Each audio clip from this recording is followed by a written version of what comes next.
Hello നമസ്കാരം കൂട്ടുകാരി. അപ്പോൾ നമ്മളിന്ന് ഉണ്ടാക്കാൻ പോകുന്നത് തരിവട്ടം എന്ന് പറഞ്ഞ ഐറ്റം കേട്ടോ. ഞാൻ അധികം ഒന്നും കണ്ടിട്ടില്ല, 1-2 കടകളിലൊക്കെ നമ്മുടെ ഇടുക്കിയിലും കണ്ടിട്ടുണ്ട് ഐറ്റം. നല്ല ടേസ്റ്റി ആയിട്ട് ഞാൻ കഴിച്ചിട്ടുണ്ട്. അപ്പം ഇത് ഞാൻ ചെയ്യുന്നത് ലീഫി കേരള എന്ന ചാനലിലെ ആനിയമ്മ ഇൻസ്പയർ ആയിട്ട് കേട്ടോ. അപ്പോൾ ഇതിനകത്ത് വേണ്ടത് റവ, തേങ്ങ, ജീരകം, എള്ള്, ശർക്കരപ്പാനി. അതിൽ റവ, ജീരകവും തേങ്ങയും കൂടെ നന്നായിട്ട് മിക്സ് ചെയ്യണം. അത് നമ്മൾ വറുത്ത റവയാണെങ്കിലും വറുക്കാത്ത റവയാണെങ്കിലും ആദ്യം ചെയ്യേണ്ട കാര്യം ഇത് മൂന്നും കൂടെ നന്നായി മിക്സ് ചെയ്യുക എന്നുള്ളതാണ്.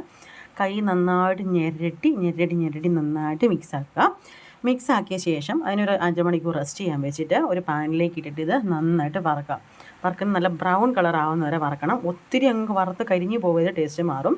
അതിനുശേഷം നമ്മൾ ശർക്കര ഞാൻ പൊടിയായിട്ടുണ്ടായിരുന്ന ശർക്കര അത് ഞാൻ പാവ് കാച്ചാൻ വെച്ചു. അതുപോലെ തന്നെ നമ്മൾ കൈ എടുക്കാൻ പോയ റവയുടെ പണിക്ക് പോകും. ഇത് വെച്ചിട്ട് വേറെ ഒരു പണിക്കും പോകരുതെന്നാണ് ആനിയമ്മ പറഞ്ഞിട്ടുള്ളത്.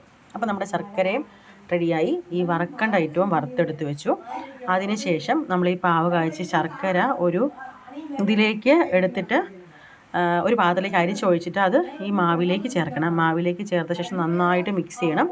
എനിക്ക് ഇവിടെയാട്ടോ ഫ്ലോപ്പ് പറ്റിയത്. ഇവിടെ പറ്റിയ ഫ്ലോപ്പാണ് എൻ്റെ ഈ സാധനം വേറൊരു ലെവലിലേക്ക് പോകാൻ കാരണം. ഇത് കണ്ടോ, ആനിയമ്മ ഉണ്ടാക്കിയപ്പോൾ കാണണം നിങ്ങൾ കേട്ടോ. അതല്ല, ഇതാണ് എൻ്റെ തരിവട്ട. അപ്പോൾ അടുത്ത വീഡിയോയിൽ കാണാം. ടാറ്റാ.